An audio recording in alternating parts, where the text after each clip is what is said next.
Ladies and gentlemen, welcome on board this Turkish Airlines flight. Televizyon sahnesi gibi şu pencere. Ama ben her yerin fotoğrafını çekmek istiyorum. Hiç beklemiyordum böyle bir şey.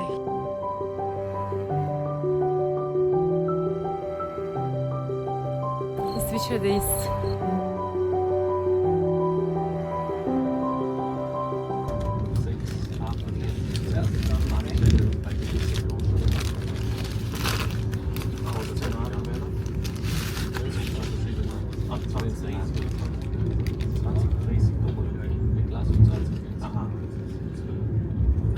Günaydın.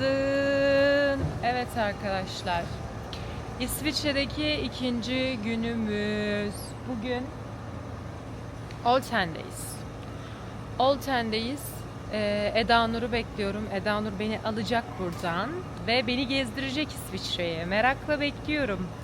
Bugün çok güzel yerlere gideceğiz. Tam görmek istediğim şeyleri göreceğiz. Böyle tam İsviçre'ye doyacağız. Sabah bir yağmur yağdı. Bir korktum yani anladınız mı? Bir hafta güneşli olan İsviçre, ben geldiğim gün yağmur yağmasın yani lütfen. Bu arada İsviçre'de Zürih'te kalıyorum. Ya ben bahsettim aslında her şeyden ama bahsettim ve bahsetmedim, hep arada kalıyorum. Günleri o kadar hızlı yaşadığım için hatırlamıyorum. Swisspas'ten bahsetmiştim. Swisspas'im olduğu için arkadaşlar işte Zürih'teki ulaşımdan, diğer şehirlere olan ulaşımdan ekstra bilet almıyorum. Ama mantıklı mı Swisspes? 3. günün sonunda göreceğiz.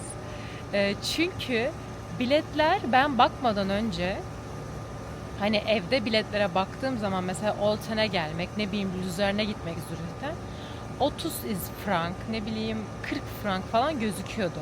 Ama mesela şu an binerken falan baktım 14 frank, 20 frank değişiyor. O yüzden hemen hemen aynı fiyata denk gelebilir. Ya ama yine de şöyle bir şey var. Mesela ben zaten Bernina'ya binmek için 106 frank verecektim. 106 frank vermek yerine 200 frank vermiş oldum. Yani o da şöyle oluyor, 172 olduğu için artı 33 düşüyor ya Bernina Express'e de. 200 frank oluyor.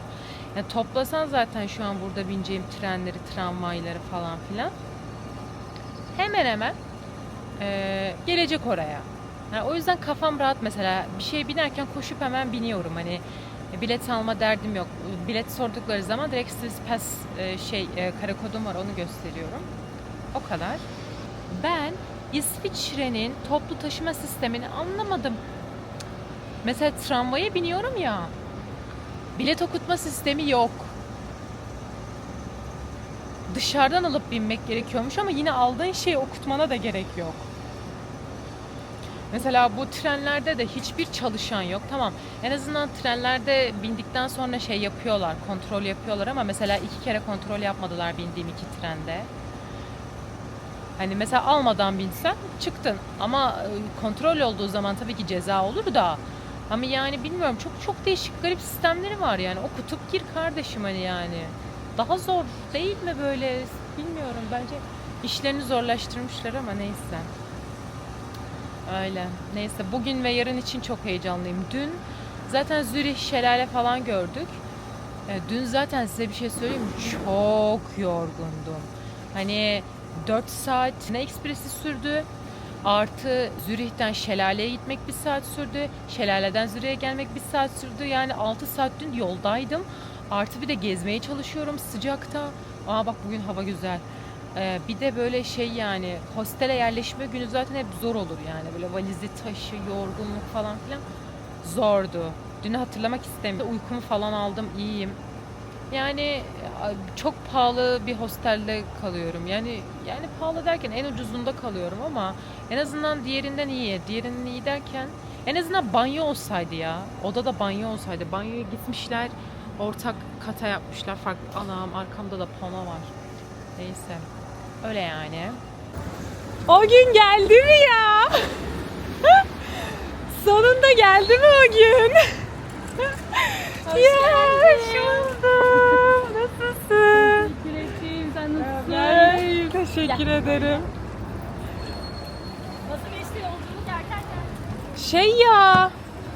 Kitle ama bu. Aylık alışverişlerde Hı hı. Almanya'ya geçiyoruz yani.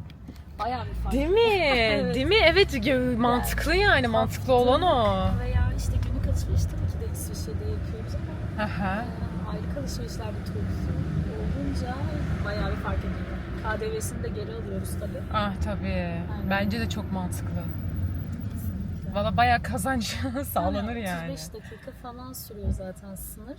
Ha evet, doğru. Orada yemek Sen de yiyip zaten alışveriş. Basel'e yakın, Basel diye mi Hı hı. okunuyor? Bazen İstanbul'dan gelenler Basel diye. Ha, Basel. Değişiyor telaffuzları. Aa, ben de yarın kendime arkadaş buldum. Hadi ya, Vallahi. süper. Şey yazmış biri işte, yaşıyormuş o da burada. Ha, süper. Ondan sonra dedim ben Lüzern'e gezeceğim, tamam birlikte gezelim dedik öyle. Süper. Şey var mı ya Lüzern'de bu bagajımı koyabileceğim dolaplar? Tabii tabii, Ha, yani süper. trenlerin ana istasyonlarında Var. var Ha, zaten tamam. emanet dolapları. Luzern'de de var. Tamam süper. Oraya koyar, İstasyonlar, gezerim. koyabiliriz. Ha, bir dağ kızağıyla teleferik yapmam şart. Evet. Onu mimledim kendime. Aynen. Pilatus'taki daha uzun. Aynen. İşte sana söylediğim. O zaten Lüzern'de dedik. Lüzern. Ha tamam. Aha, tamam. Orada ben sana yaparım. tarif edeceğim zaten. Tamam, nasıl tamam. yapacağım. Şimdi zaten Alplere iniyoruz. Aynen. Ne kadar farklı olduğunu anlayacaksın. Allah'ım çok Kaç gündür heyecanlıyım. Şehir gezdim. Evet. Şimdi Sana bir şey tamamıyla söyleyeyim mi? köylere Evet iniyoruz. bak. Şimdi İtalya'daydım ya ben kaç gündür. İtalya'da mesela şimdi tam Roma, Venedik, işte Floransa, ev görüyorum ve İtalya gerçekten Fransa mesela daha yeşil. Evet. İtalya gerçekten yeşillik yok ya. Park yok İtalya'da. Evet, çok Ve ben çok parkçı bir insanım. Hani ben Avrupa'yı sevmemi parkları yani. Ondan sonra neyse Tirano'ya indim. Allah'ım Tirano bana bir farklı Güzel ya. geliyor, bir güzel İsviçre'ye geliyor. biraz daha yakın ya. Evet. Zaten sonra Berlin'e bindikten sonra dedim tamam. Ya, Geldim ben. İtalya'nın da çok güzel kasabaları Tabii var. ki. Yeşil uzantıları Aha. aynı zamanda ama tabii ki de senin gittiğin bölgeler daha böyle Evet. tarihi yapıların olduğu bölgeler olduğu Aynen. için daha az. Haklı olarak. Ben de doğayı daha çok seviyorum. Evet Daha ya. çok yeşil buluyorum. Çok Doğadaki geçişi çok seviyorum. farklı bir şey oluyor. Bilmiyorum, çok güzel. Ben şu an gerçek bir yerdeymişim gibi hissetmiyorum. Yani şu hani televizyon sahnesi gibi şu pencere. Yemin ederim bu ne güzellik ya.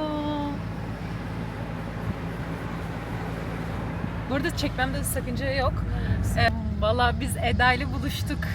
Sonunda. Sonunda yani ben buraya gelmeden önce az başın etini yemedim gerçekten. İsviçre'ye en çok görmek istediğim yerlerden bir tanesiydi. Şu manzaranın güzelliğine bakar mısın? Kalp Şu bostan gibi. yeşilliğe bakar mısın? Gerçekten efektli bir ülke. Çok heyecanlıyım. Çok mutluyum şükür buraya gelebildiğim için. Fotoğraflarda Aa. efekt yokmuş değil mi? Gerçekten Direkt yokmuş olduğu gibi. yani. Gerçekten yokmuş. Çoğu kişi efekt masası var zannediyor. Vallahi.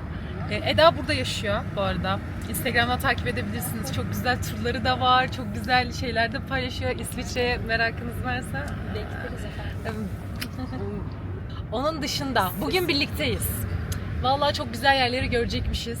Vallahi şu an bile var ya. Ay, hiç gerçek gibi değil. Sana tabii normal geliyor şu an buralar. Evet. Senin için Yani. sıradan bir gün. Her hafta buraları görüyoruz. Her gün buralardasın. Çok şükür. Maşallah yok. Vallahi çok güzel. ya. Ama her geldiğimde de büyüleniyorum. Ben çok seviyorum bu bölgeyi. Değil mi? Ay, tabii şimdi burada doğup büyümedin sonuçta. O yüzden hani şey olduğu için bence de Evet. Yani şu zamana kadar sıkılmadım diyebilirim. Harika. Ama sevmek de önemli. Şimdi şöyle bir şey de var. Gerçekten burada yaşamak için sakin ruh haline de sahip olmak lazım bence bir nevi. Böyle çok nasıl diyeyim, Yalnızlığı, bir tık daha yalnızlığı. yani belki kendinle sakinliği sevmek gerekiyor. yaşamayı seven, yapabilen bir insan da yapabilir yani. Belli bir süre sonra böyle hani kalabalık arayan insanlar oluyor ya, mesela ben. Sıkıcı Mesela bulabiliyorlar. sana bir şey söyleyeyim mi? Bak ben gerçekten yaşayabilir miyim bilmiyorum. Hayatıma belki belli bir dönem yaşayabilirim. Bence sen de sıkılabilirsin. Bana da öyle Evet, geliyor. bence Gerçekten. sen de sıkılabilirsin. Bak belli bir dönemi belki. Ama Aynen. işte full yaşamak bana, full bir yerde yaşamak zaten bana korkutucu ki. Full Türkiye'de yaşamak da çok korkutucu bence falan dermişim. Vallahi muhteşem. Şişenin su testi, tadım testi zamanı.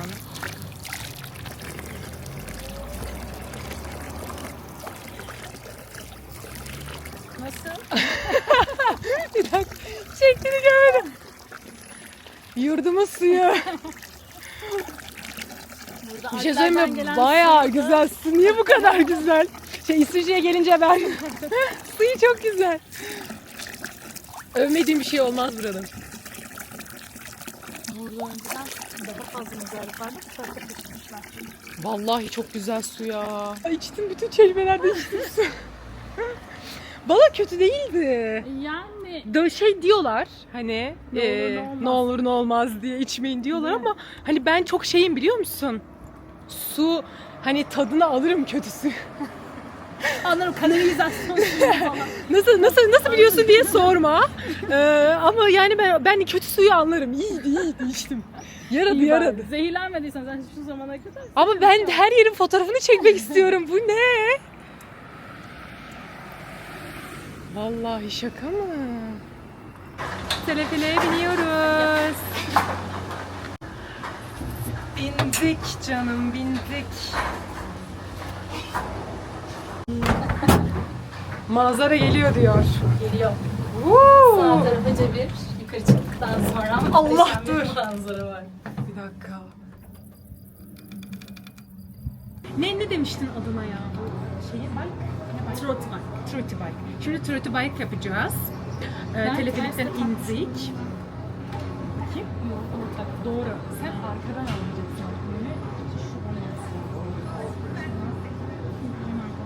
Bu çok çirkin bir yalnız. Benimkisi farklı çünkü. Hayır be. Öyle mi? Ay mantara yazıyoruz bir saniye. Benim bak burada şey var. Dur bakayım değiştireyim. Bak bakayım. Kendime manzara benzetiyorum. Çok güzel renkleri vardı. Gidiyoruz.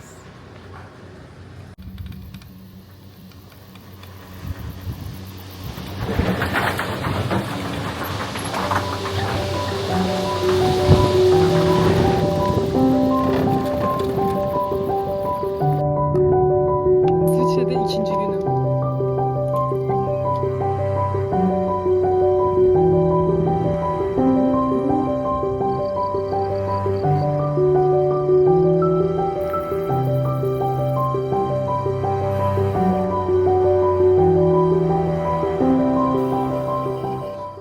Şu an manzarayı görüyorsunuz. Tarif etmeme gerek yok.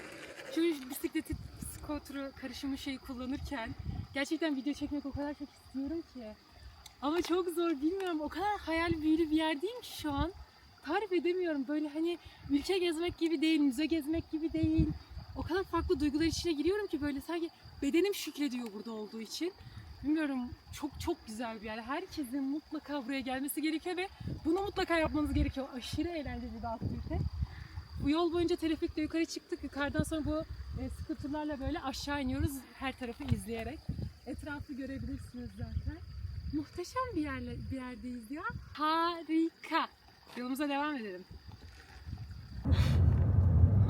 Durmuyor mu? Şey anlatabilirsin, durmuyor ya. Çok yüksek. Evet. Jungfrau'nun zirve noktası 4158 metre yükseklikte. Hemen yanında Eiger ve Mönch. Bu Eiger ve Mönch, Jungfrau üç güzeller dediğimiz bir dağ silsilesi şeyin önemlilerinden. Mönch ve Jungfrau arasında Jungfrau yok olan bölgede Top of Europe diyorlar. Bunun sebebi aslında en yüksek zirvenin orada olması değil, en yüksek, Avrupa'nın en yüksek istasyonunun orada bulunması. 3454 metre yükseklikte Avrupa'nın en yüksek istasyonunu inşa etmişler ve bu 1896 yıllarında inşa edilmiş. Yapımı 16 yıl sürmüş. 1912'den beri de çıkılabiliyor yani. Gidiş geliş yanlış hatırlamıyorsam 240 frank oraya. Bir günü ayırmak gerekir. Bayağı. Bakın hemen karşı tarafta şimdi Lauterbrunnen'e girdik. Bir Hava bile şelale kötüleşti görüyoruz. ya, Bir tık yağmur. kasvetlendi ama o da nazarlığımız olsun. Evet, bakalım.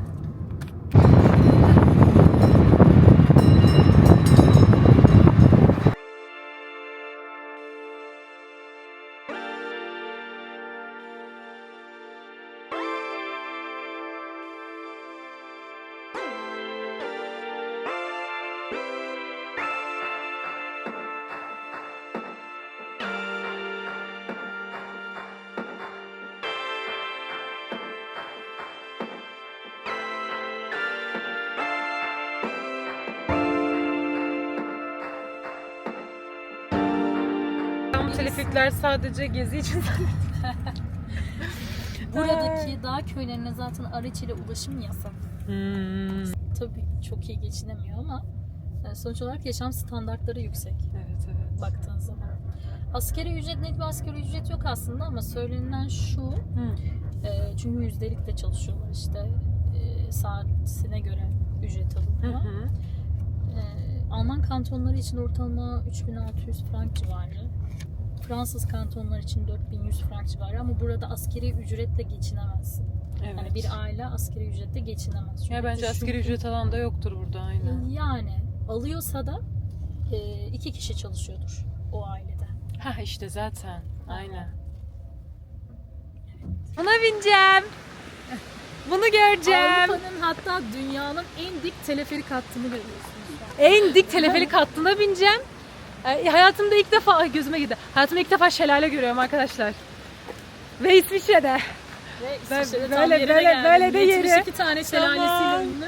Ben Harika gidiyorum o yerdeyiz. zaman. Haberleşiriz. Aynen. Canımsın. Öpüyorum seni. Hadi görüşürüz. Şimdi Swiss Pass'im burada geçerliymiş. Bedava. Tamamen Swiss Travel Pass'imle geçeceğim. Acelem var, anlatacağım size. Şimdi teleferiği bekliyorum. Avrupa'nın en dik teleferik hattı üzerinde şu an. O şelaleyi görmeye gideceğim. Buradan Mürren köyüne gideceğiz. Swiss Pass'im geçerli oluyor. Ücretsiz bir şekilde şu an ben buradan geçeceğim. Aynı zamanda da mesela biz bisiklet yaptık ya Grindelwald'da. Orada mesela teleferikle yukarı çıkmak 40 franktı ama benim PES'imle 20 franka geldi. Yani PES birçok yerlerde de yarı fiyatına indirim sağlıyor. Bisiklete binmek de artı 20 franktı. Bu arada etkinlikler burada baktığınız gibi biraz pahalı. Özellikle zaten İsviçre pahalı. Bana ne dedi? Arkana al dedi. Yağmur yağdı, yapabileceğim hiçbir şey yok. Yağmurlu bineceğiz maalesef. Şuranın yüksekliğine bakın. Şöyle bir şeyin içindeyiz. Aşırı dik ya. Aşırı dikiniyoruz böyle. Şu şekil. Of. Bu ne ya? Şu an Mürren'deyiz. Şuranın güzelliğine bakın. İnanmıyorum. Yani yağmur yağdığı için şu an bu sis var. Yoksa buraları bayağı güzel bir şekilde görürdük büyük ihtimalle. Büyük ihtimalle değil öyle. Şu an şu gördüğünüz şuradaki yerden teleferikle geldim. Bir yarım saat Mürren'i gezip tekrar teleferikle aşağı ineceğim. Ay çok tatlı bir köye benziyor burası şu an. Bir güneş açtı. İşte Grindelwald'ı falan gezdik. Sonra hava birden kötüleşti. Zaten Eda da söyledi. İsviçre'nin havası böyle birden kötüleşiyormuş. Anın tadını çıkartmak istiyorum. Çünkü her yer şu an çok güzel gözüküyor. Çok farklı gözüküyor. Ortama ayak uydurmaya çalışıyorum. Bilmiyorum farklı. Arkadaşlar yani vallahi bir şey söyleyeyim mi? Buralara her yeri bir gün ayırmak lazım ya. Bu ne güzellikti. Yağmurluğum olsaymış iyiymiş. Bir o sıkıntı, yoksa hava çok güzel yani, soğuk bu arada. Yağmur da çiseliyor arada. Bir istedim yani. Ayakkabılarım da ıslandı gibi. Yapacak bir şey yok. Hazırlıklı gelen çok fazla kişi var. Kafelerde oturanlar var. Çok tatlı bir köy bu arada. Şimdi bir dediğim gibi yarım saat burayı gezeceğim. Sonra teleferikle hemen aşağı ineceğim. Şurada biraz daha dağ gözüküyor. Biraz daha sanırım yükseğe doğru çıktım. Bakın. Allah'ım muhteşem ya. Bu nasıl bir yer ya? Bunları bırakıyorlar, bunlar dikiliyor tepeye. Niçin dikiliyor acaba? Gerçekten burada olduğumu inanamıyorum. İsviçre'deyim şu an. İsviçre'deyim ve benimlesiniz. İsviçre'yi birlikte gezeceğiz, birlikte göreceğiz. Şu an 2. günüm, yarın son günüm. Bunu düşünmek bile üzüyor şu an beni. Çünkü o kadar büyülü bir yerdeyim ki. Yani müze gezmek gibi ya da sokak gezmek gibi değil doğa gezmek. Hani gözlerim gördüğü için şükrediyor. Ellerim, ayaklarım burada olduğu için, yani bedenim şükrediyor. Gerçekten çok farklı bir ruh hali içerisindeyim. Hani böyle sürekli böyle Allah'a teşekkür etmek istiyorum buraları gördüğüm için. Yani mutlaka buralara gelmelisiniz, buraları görmelisiniz. Yani bu deneyim bambaşka bir şey. Çok mutluyum ya. Şükürler olsun buradayım ya. Bir süre sonra yürüdükten sonra böyle köyden çıkıyorsunuz. Böyle bayağı yürüme yeri geliyor. Şimdi ben geri döneceğim zaten. Bir şuradaki yerden böyle bir genel bir belki bakabilirim dedim de çitler var. Ama bayağı yüksek bir yerdeyiz.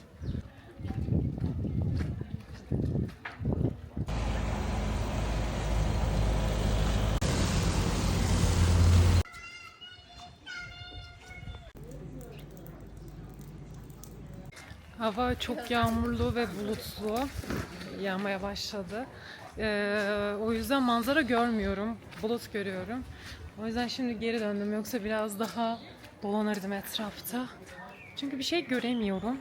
Onun yerine belki baksanıza burada dağ gözüküyordu. Şu an bulut var. Sis var. Ne bulutu? Öyle işte. İsviçre'nin yağmurunu romantize edeceğim şimdi de. Yani gerçekten şimdi yağmur olmasaydı güneşle buralar nasıl gözükürdü tahmin edemiyorum. Yani şu an bile o kadar büyüleyici, o kadar güzel gözüküyor ki hani inanın biraz üzgünüm. Ama buradayım diye moralimi bozmuyorum. Kader, hayırlısı buymuş.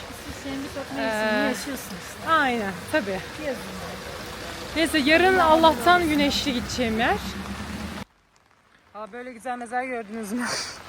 Bizim mezarımızda şelale manzarası falan var yani.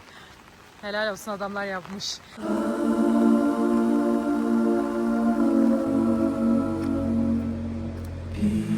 Şey olarak.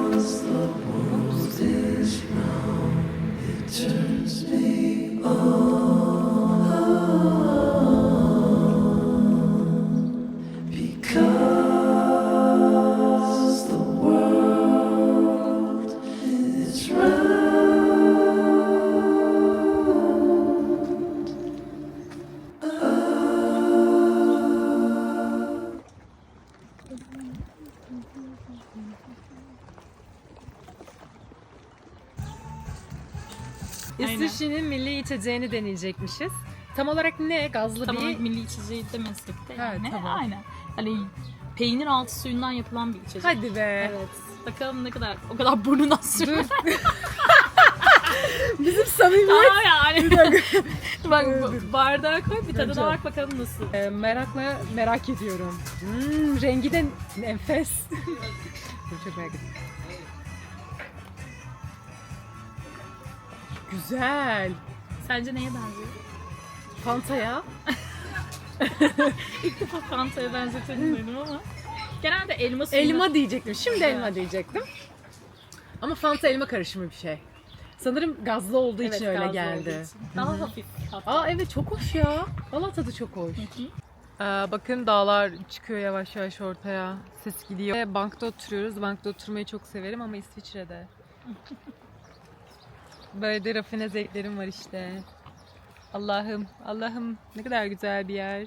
Hani yemek yersiniz, karnınız doyar ya. Benim buraya bakarken gözüm doyuyor yani. Resmen gözüm doyuyor ya. Bu ne muhteşem. Var. Orada ücretsiz bir şekilde alıp manzarayı seyredebiliyorsun.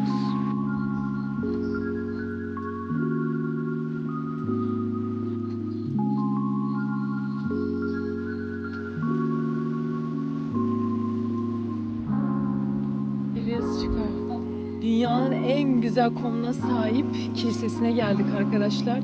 Şurada şöyle bir mavilik, burada şöyle bir doğa harikası bir yer. Yemin ediyorum ben böyle bir konum görmedim. Muhteşem, şuraya bakın. Vallahi hiç beklemiyordum böyle bir şey. Dediğim kadar varmış, gerçekten dediğin kadar varmış. Hele yani şu suyun rengine ben hala alışamadım. Anladınız mı? Bu kadar büyük olup da rengi nasıl bu kadar güzel olabilir? Aklım Vallahi almıyor. Bakın şuna. Bu gerçek mi ya? Bu nasıl gerçek olabilir ya? Yemin ederim gerçekliğimi sorguluyorum ben burada. Arkadaşlar benim burada nasıl 3 günüm olabilir? Ben nasıl yarın gidiyor olabilirim? Ağlayacağım. Vallahi çok güzel.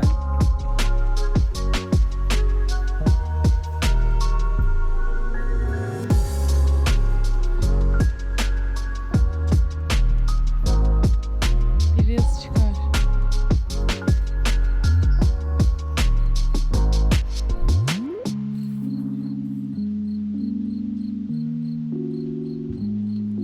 Unutmak istemediğim bir gün. İsviçre'deyiz. İsviçre'de ikinci günüm. Sanki kaçıncı gün kaldı? Kaç gün kaldı?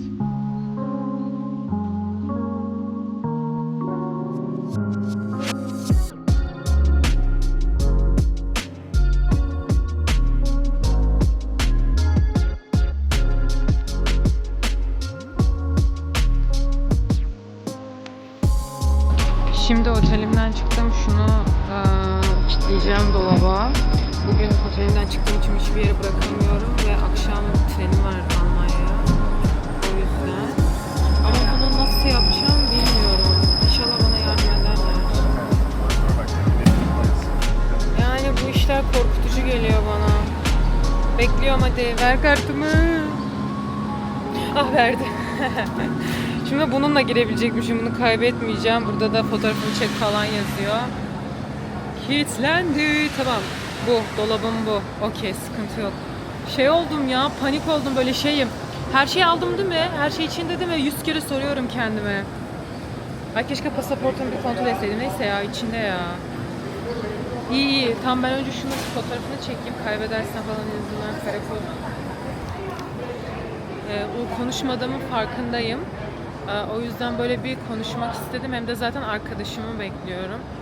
Şimdi şöyle bir şey var ki artık alıştım ya. Artık var ya, böyle tren bulmak, bir şeyler yapmak o kadar kolay geliyor ki. Özellikle zaten birilerine sorunca çok yardımcı oluyorlar. O yüzden hani çok iyi. Hiç sıkıntı yaşamıyorum. Burada çok mu güneş vuruyor bana? Neyse işte artık bana çok kolay geliyor. Artık çok alıştım. Soru sormaktan çekinmiyorum zaten. Anlıyorlar, yardımcı oluyorlar. Mesela çok fazla mesaj geliyor, İngilizce bilmiyorsun, o zaman nasıl soru soruyorsun diye.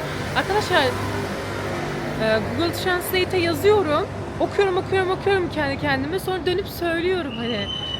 Bu kadar basit. Şöyle bir şey var. Ben zaten anlıyorum. Ben zaten İngilizce konuşan birini anlıyorum. Ben konuşamıyorum. O yüzden de ben soru sorduğum zaman, bana bir şey anlattıkları zaman her şeyi anlıyorum. O yüzden sıkıntı yaşamıyorum. Böyle bir şey var şimdi. Belki İngilizce anlamıyorsanız zorlanabilirsiniz. Ben anladığım için, sorumun cevabını aldığım için hayatıma devam edebiliyorum. Mesela şurada bile anlamadım, bir yapamadım. Adam yardımcı oldu. Mis gibi yoluma devam ediyorum. Dışında şu an İsviçre'de 3. günümdeyiz ve Luzern'deyiz arkadaşlar. Dün Alpleri gezdik. Bugün de Luzern'i gezeceğiz. Dağ kızağı falan yapmak istiyorum. Yine teleferiğe bineceğim. Akşam 7'de Almanya'ya trenim var ve o da Basel'den kalkıyor. Nasıl diyeyim size?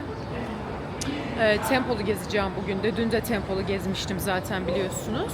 Şimdi arkadaşımı bekliyorum. Instagram'dan yazmıştı bana. Ben de İsviçre'de yaşıyorum, gezelim mi diye. Dedim gel, ben Luzern'i gezeceğim istiyorsan. O da Luzern'i hiç gezmemiş. Bugün birlikte gezeceğiz. Yani bugün de arkadaşım var. Ben arkadaş insanıyım. Benimle gezmek istiyorsanız yazmanız yeter. Tamam. Ben dolaba kilitledim de valizimi. Şimdi geliyorum yanına. Tam olarak hemen indim. Neredesin?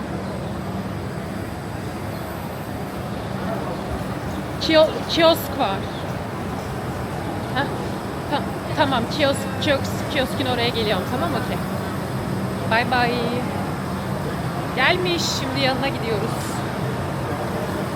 Adı yabancı sanırım. Omra. Adı Omra. Ayrıca Almanya'dan sonra Belçika'ya gidiyoruz. Belçika planım net değildi. Onu da ayarladım. Couchsurfing yapacağım. Yabancıların evinde kalacağım. İlk defa couchsurfing yapacağım. Bu arada normalde ben böyle şeylere güvenmem, tamam mı? Bilmediğim, tanımadığım yabancı bir insan evinde kalmam. Ama Nurten kalmıştı burada ve çok seviyor onları. Ben de onlara mesaj attım, işte dedim ben Nurten'in arkadaşıyım, işte kalabilir miyim diye. O da dediler ki tabii ki biz Nurten'i çok sevmiştik, kalabilirsin. 3 gece kalacağım arkadaşlar, düşünün yani bedavaya. Biraz mutluyum diyeyim. Hostelde kalıyorum ve hostel yani gerçekten hostel bile pahalı. 3 günden daha fazla kalamazdım yani. 68 frank geceliği. Hostel. Sana bir şey söyleyeyim mi? Ben dünyada görüp görebileceğin en son hostelde kalacak insanım. Bileceğin dünyada tek başına seyahat edebilecek de en son insanım.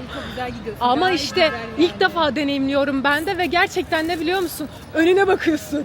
Hiç sağa sola bakma, önüne bak. Günü kurtardığın zaman devam ediyorsun. Gerçekten öyle asla. Yeter ki hiçbir şey kaçırmadan devam et. O yüzden yani şey yapma, sıkıntı yapma, halledersin. Güzel bir deneyim değil. Değil.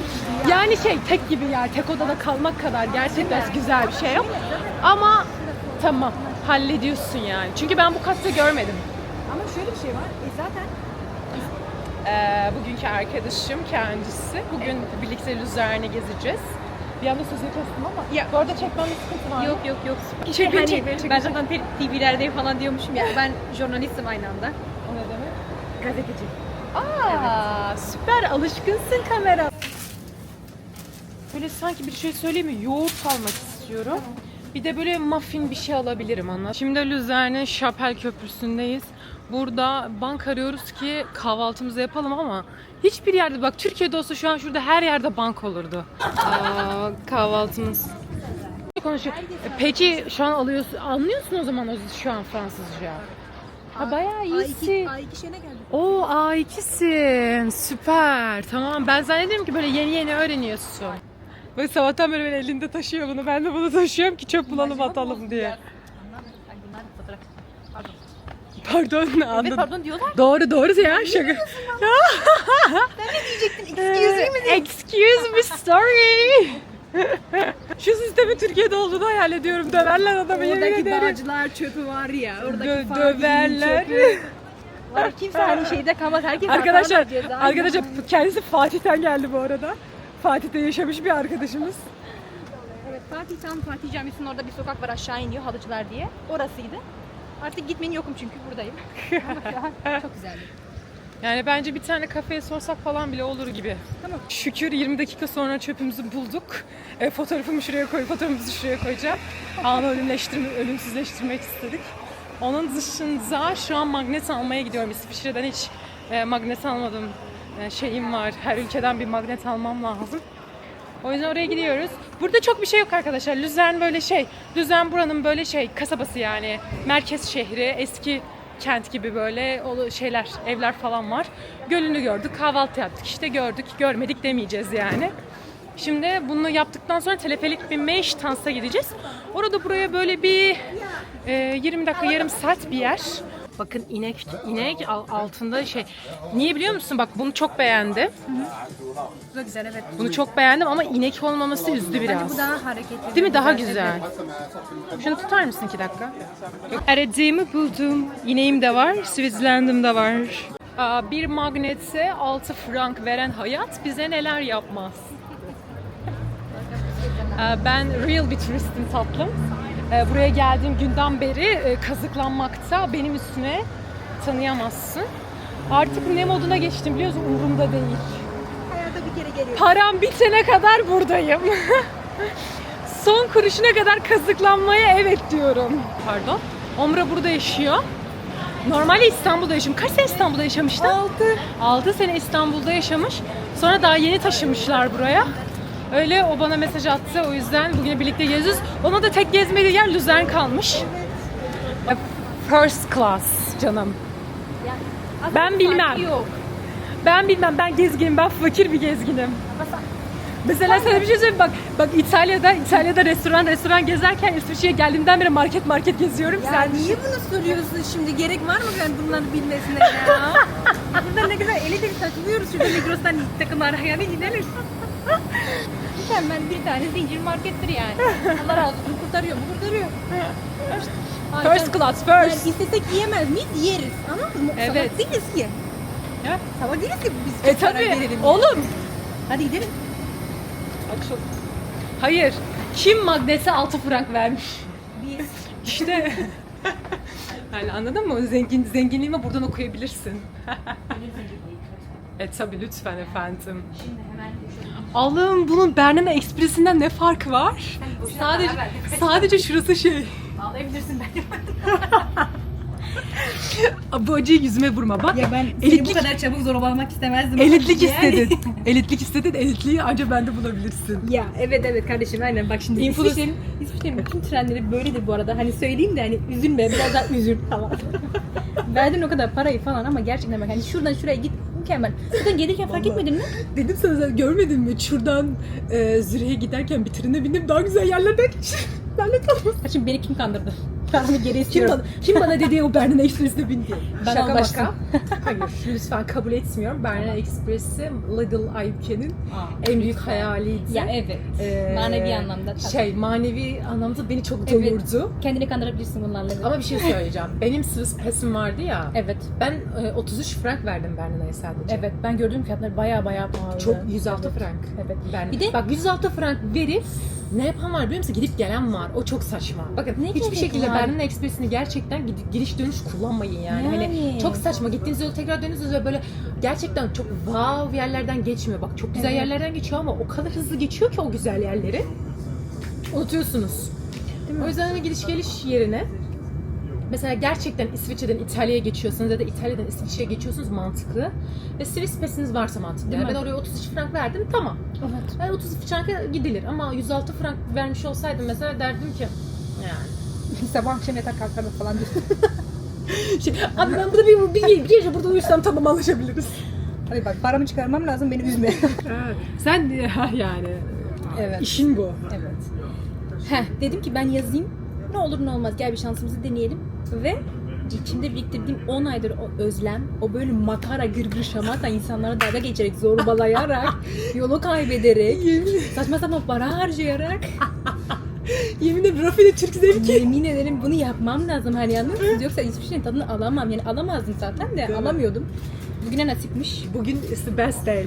Gerçekten beste ya. Vallahi keşke gitmeseydim. Keşke daha hani dedim. Gerçi dersim var. Cuma'dan yani daha önceden gelebilirdim. Nasip. İnşallah Nasip. artık seni buraya bağlayan bir dostun olur, arkadaşın olur. İnşallah, inşallah canım. Gelirsin. Canımsın Sık sık her gel. zaman inşallah. Vallahi çok gelmek istiyorum. Tamam. Ne Kışın zaman? gel. Kayağa falan gideriz. Vallahi Olay. çok iyi olur. Evet. Ne zaman para kazanırsam ne zaman şey dermişim bu videolarımı izleriz. Arkadaşlar benim buraya gelmemi Arkadaşlar- istiyorsan destek atıyorsunuz. Arkadaşlar eğer bir daha İsviçre'ye gelmemi istiyorsanız bu videoyu Like beğenin ve arkadaşlarınızla paylaşın. Sanki elitlik davası etmek Nasıl ya. bir elit? Ya nasıl olmayabilirsin ya? Şu hanımefendiliğe bakar mısınız? Ya Şu- utandırma şu- beni. Ya bak gerçekten ben istemiyorum. Çiçekleşmek istemiyorum. Süper ya. Senin burcun neydi? Oğlak. Oğlaktan benzemem bence değil mi? Oğlakta daha böyle Eda sert da olur. oğlak ya. Ya. Evet o yüzden kimyam çok uyuşuyor demek ki oğlakla. Sen? Başak. Oha. Nasıl bir Başak böyle tek başına gezgin böyle hostellere falan kalmak.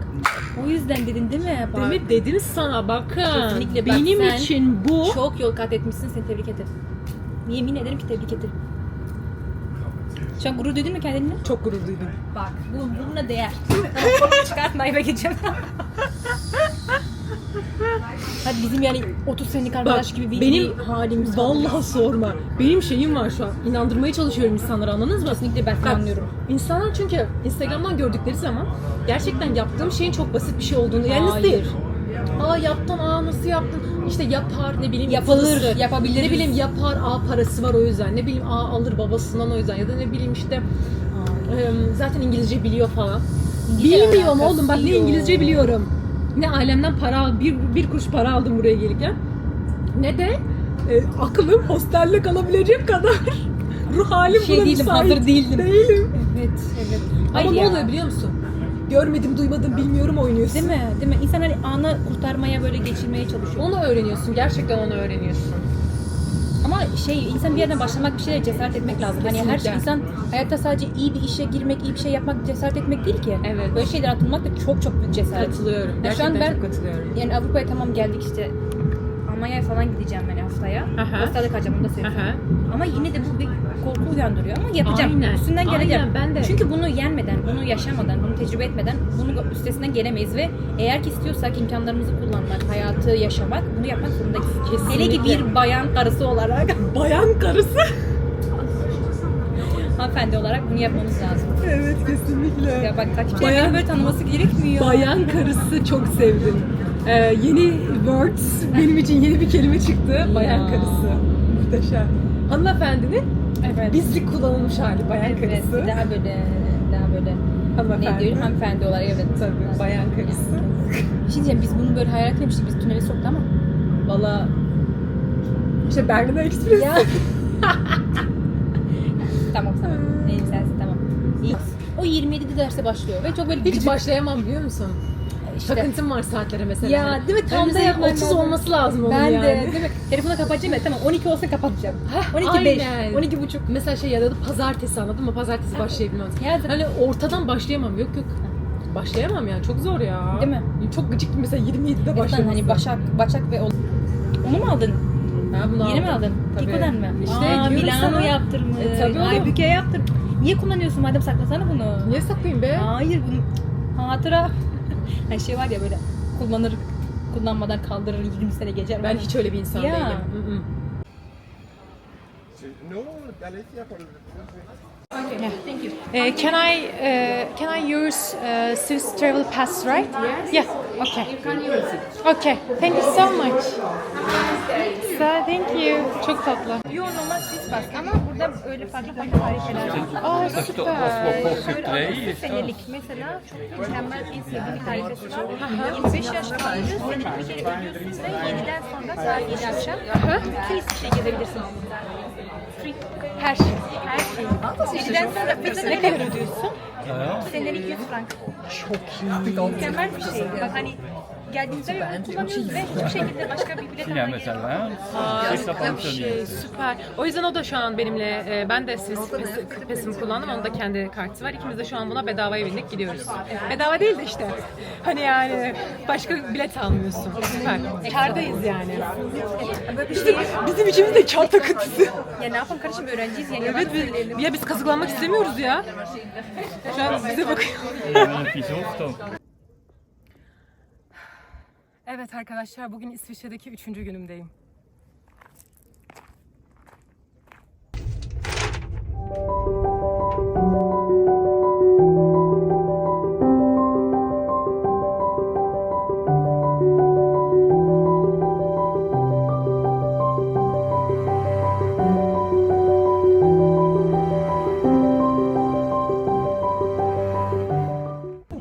Bu ne yükseklik?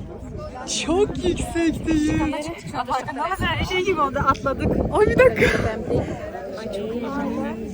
Çok iyi. Teknoloji. Daha çıkıyoruz. Bakın kaçıncı kattayız bilmiyorum. Kaç metre acaba biliyor musun? Yazıyordur kağıtta, bakarız. 4. kata çıktık. Bütün İsviçre'yi görüyoruz şu an. İyi ki gelmişsin değil mi? Yaptık. Nasıl hissediyorsun? İnanılmaz hissediyorum ve bir daha Allah'ın kudretlerine şahit olduğum için şükrediyorum. Bu bir toplumsal mesajdır. Ama yani. It is real. Benden bir vlogger oluyormuş, tamam hadi başlıyorum. Başlıyorsun yarın bu sektörde. Arkadaşlar ben yürüyemiyorum burada, çok korkuyorum. Latteyi kaşıkla mı içiyorsun? Hayır, onun karıştıracağız ya ilk Şaka. Sen niye yazıyor bana? Dağın başındayız bak, gidemeyiz bir yere. O yüzden zaten. Çok güzelsin ya. Ya. Kameranın da bu kadar güzel çıkamazsın. Bence güzel olduğun içindir. Ne dersin? Coffee.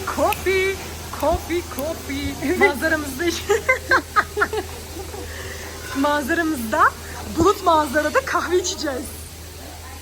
Bizim first date. Şaka mı? Bir de bakayım. Almanlara biz böyle heyecan getirdik ya, mükemmel. Yani bu Avrupa'nın sıkıcılığında kanımı buldum. Kardeşim İlelebet kardeşim. Avrupa sana kurban olsun. Kim beni zorbalıyordu az önce kaşık aldığım için? Evet, bu anı çekmek istiyorum. Çeker misin? Heh. Teşekkürler. Alkış gelsin buraya. Teşekkürler. Ve arkadaşlar şöyle bir şey var. Az önce Halbuki galonun ne olduğunu anlamadı. Galon. Yorumlara yazın galon ne? Hadi bakalım. Ben köylü değilim. Ya galon literatüre tabii ki çok yeni ve marjinal olarak katılmıştır. Ne köylüsü yani? Ayıptır yaptığım. Hoş değil. Köylü milletin efendisi. Bir şey canım köylü bir şey. Kaçıyorum. Oh be. Hayat budur işte ya. İsviçre'de kahve içmek. İlk önce çekmişiz var ya. Vallahi aynen. Bayağı hiçbir şey gözükmüyor şu an. O zaman Oraya gidiyoruz. Yes sir. Hep bulutlara dokunmak istemişimdir şu an. Bulutlara gerçekten şurada dokunmaya gidiyoruz. Harbi orada bak. Orada görüyorum. Yani şu an yol gösteriyor yoksa ben mi görüyorum? Arkadan beni çekme gerçekten bak. Ortam arkadaşlar. Ortam yani. Tamam. Beni ters getirdiğin için mutluyum. Abi bu nedir ya? Burası gerçek mi? Değil. Abi bu ne? Kıvırcık ya. Oha. Güzel çiçekleri nasıl sence? Güzel çiçekler. Ya şunun güzelliğine bakın ya. Ya bu nasıl bir yoldur ya? Siyah kelebek mi?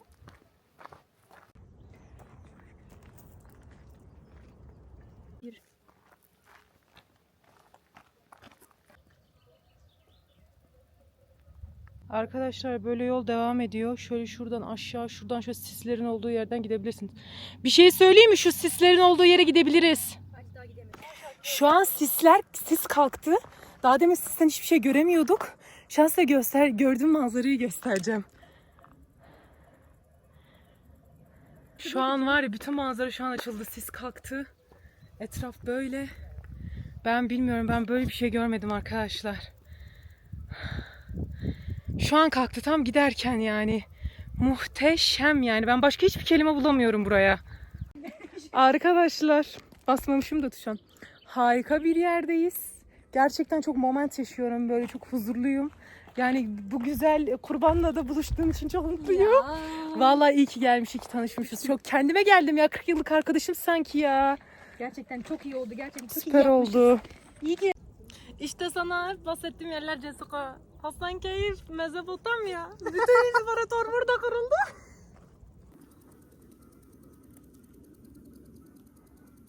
Şimdi tekrar teleferikten böyle aşağı iniyoruz. Manzara bu. Muhteşem. Bir şey söyleyeceğim. Öyle Alman dedeler 70-80 yaşında buralarda yürüyorlar. Biz 2 adım attık. Bizim halimiz. Onlar yavaş çıkıyordu. Onlar yürüme mesafesine çıkıyordu biz. Allah bilir ne kadar yürüyecekler ama biliyoruz yani. Ablayı durdurup soracaktık ne yiyip içtiğini. Valla belli aşkım bacaklarından, kuvvetlerinden belli yani. Bu kadar gördüğümüz için mi rahatsız acaba? Tekrar teleferikten aşağı iniyoruz ama bu benim burada yaşadığım. Evet gerçekten.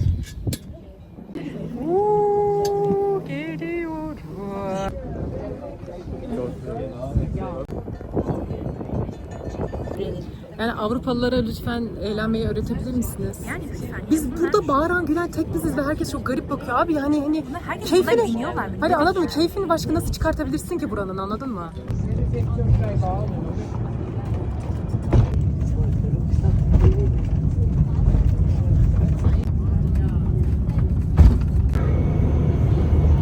Biz vallahi tepeleri aşmışız bacım. Artık buralar bana hiç geliyor biliyor musun? Çok yukarıdan gördük. Neyi gördüğüm için Artık küçümsüyoruz buraları. Ya burası ne ki ya? Siz bir de yukarıdan tepeden görün. Benim olduğum konumdan görün. Zirveden yani.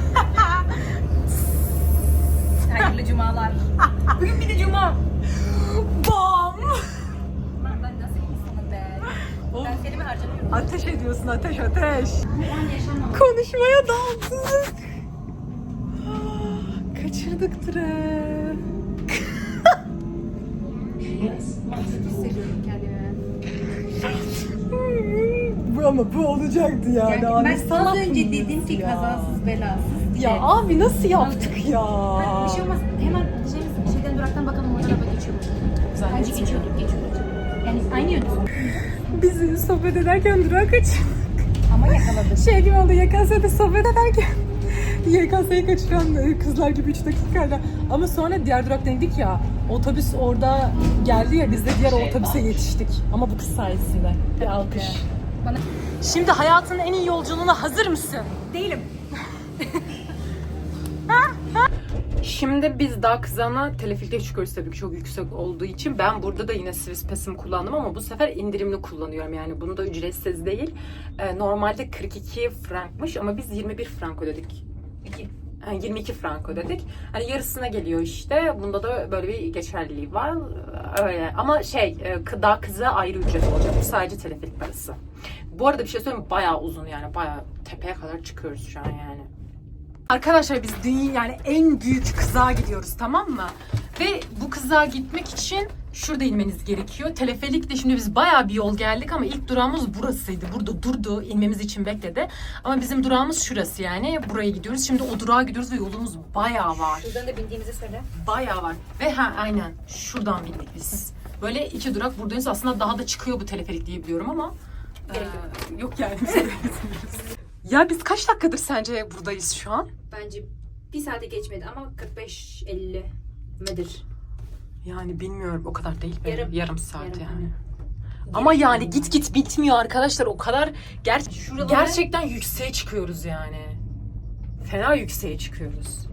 Manyak bir yerdeyiz de bizim hemen bulmamız lazım yoksa geç kalacağım. Rondel sağdan. Biz geç kalmayacağız. Vallahi ben bileti kaçıracağım diye bir korktum. Ama şükür sıra geldi. Ama kaç dakikadır bekliyoruz? Bir saattir bekliyoruz. Ya buraya erken gelmekte fayda var. İlk buraya gelseydik bu stresi yaşamazdık bu arada. Ama ilk buraya gelmedik.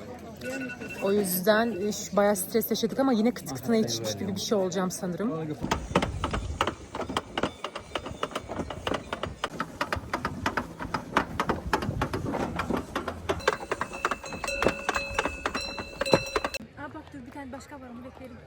Yok beklemeyelim, vaktimiz var. Evet arkadaşlar, Almanya'ya gidiyoruz. Vallahi öyle bir koştum ki kızarıklığımdan bellidir. Trene geç kalacaktım. Son anda geldim. Böyle bir şey yok. Onun dışında öğrendiğim birkaç bir şeyden bahsedeceğim. Yolda olmakta en çok sevdiğim şey yeni insanlarla tanışmak oldu ve bu insanlar sırf ben sanki onların misafiriymişim gibi kendi yaşadıkları yere geldiğim için bana ekstra çok nazik davranıyorlar, çok yardımcı oluyorlar ve böyle mahcupluk değil de böyle hani bu vatan duygusunu hissetmek olur ya, ne bileyim, böyle çok beni çok mutlu ettiler. Yani çok harika insanlarla tanıştım. Her biri birbirinden değerli benim için şu an. Yani yoldayken bana yardım eden insanlar olmazsa gerçekten bu kadar keyifli ya da bu kadar güzel geçmez diyebilirim yani, o derece. Omra hayatımda tanıdığım en tatlı insanlardan biri. Sanki 40 yıllık arkadaşım gibiydi. Yani o kadar mükemmel bir insan ki, o kadar komik bir insan ki, ben komik insanların hastasıyım. O yüzden bilmiyorum, çok değerli onlar ya, çok mutluyum. Onun dışında dağ kızağı yaptık. Dağ kızağı benim en çok yapmak istediğim şey ve en böyle reels'ını çekmek istediğim şeydi. Bana dediler ki yasak video çekmek, öder yani. Tam bindim, kayacağım, telefonu tutuyorum. Dedi ki video çekmek yasak, çekersen 100 frank ödersin dedi ablam. Bağırdı resmen böyle. Ve ben kayarken abi çekmeyeyim o zaman oldum. Çekmedim. Arkadaşım çekmiş. Hiçbir şey olmadı. Bu hayatta bazen risk almak gerekiyor. Yani bazen gerçekten ben mesela hiç okuldan kaçamadım. Ben hayatımda hiç okuldan kaçamadım. Çünkü ben kuralları çiğneyebilen bir insan değilim. Yapamıyorum. Yapım gereği. Ama gerçekten çiğnemek gerekiyor. Çiğneyen insanları da vallahi helal olsun. Nurten olsa Nurten de yapardı. Ben niye böyleyim? O kadar mutsuzum ki. Çünkü 1 saat sıra bekledik ve yani böyle tek istediğim şeydi yani. Risk alın. Hayatınızda risk alın. Yeni insanlarla tanışmaktan çekinmeyin. Tabii ki herkese güvenin demiyorum. Demek istediğim şey bu değil ama yoldayken bunlar olacak. Yani mesela hep yola devam etmek. Ne kadar mutsuzluk yaşasam da olmamış gibi davranıp devam ediyorum. Çünkü ben bunu kendimde aşamıyorum. Ben bir mutsuzluk yaşadığım zaman hep onda takılı kalıyorum. Onu aşamıyorum. Sanırım bu yol bana bunu öğretecek. Bu olumsuzlukları yaşadıkça böyle şeyde kalacağım yani ben. Yani bilerek yani bunu yaşa ki bir daha bunu yaşama diye bana yani yaşayarak öğretecek. Nasıl bisiklet düşmeden öğrenemiyorsun bisikleti.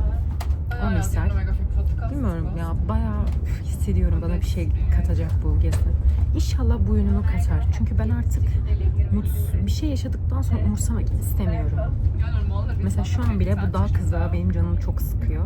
Ama mesela inanıyorum ki Almanya'ya gittikten sonra bunu unutacağım. Çünkü mesela Euro'yu unuttum. 60 Euro'yu unuttum. Bana ne yani? Ne yapayım? Bu moddayım. Ve bu modu artık her şeyde en kısa zamanda hani böyle yani günler geçtikten sonra değil. Hemen o anda kafamdan silmek istiyorum. Mesela Nurten öyle bir insan. O yüzden mesela o huyunu mesela çok severim. Ve onunla gezmek o yüzden çok kolay olur. Ben çok evhamlı bir insanım. Ama mesela bir şey yaşasak bile hemen kafasından silebiliyor ki Omra da öyle bir kız. Ben yanımda öyle bir insan olunca gerçekten çok rahatlıyorum. Bilmiyorum, yapım gereği herhalde.